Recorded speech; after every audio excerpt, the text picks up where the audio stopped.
خدا کے نام سے شروع جو بڑا مہربان اور نہایت رحم والا ہے۔ امیر المومنین علیہ السلام کا تیسرا خطبہ حج بیت اللہ کے بارے میں۔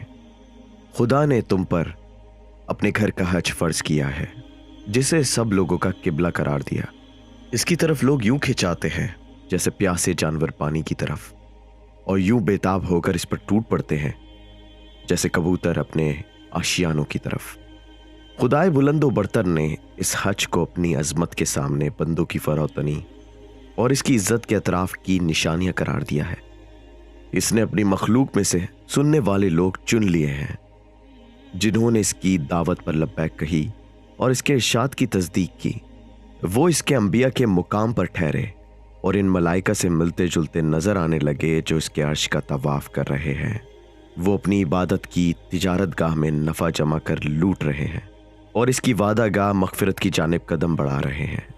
اللہ جل شانہ نے اس گھر کو اسلام کا نشان اور پناہ لینے والوں کے لیے پناہ گاہ قرار دیا ہے۔ اس کا حج فرض اور اس کا حق ادا کرنا واجب کیا ہے، اور وہاں پہنچنا تم پر فرض کر دیا ہے۔ چنانچہ فرمایا ہے کہ اللہ کا یہ حق لوگوں پر واجب ہے کہ بیت اللہ کا حج ادا کریں جنہیں وہاں تک پہنچنے کی استطاعت ہو، اور جس نے کفر کیا وہ جان لے کہ اللہ سارے عالموں سے بے نیاز ہے۔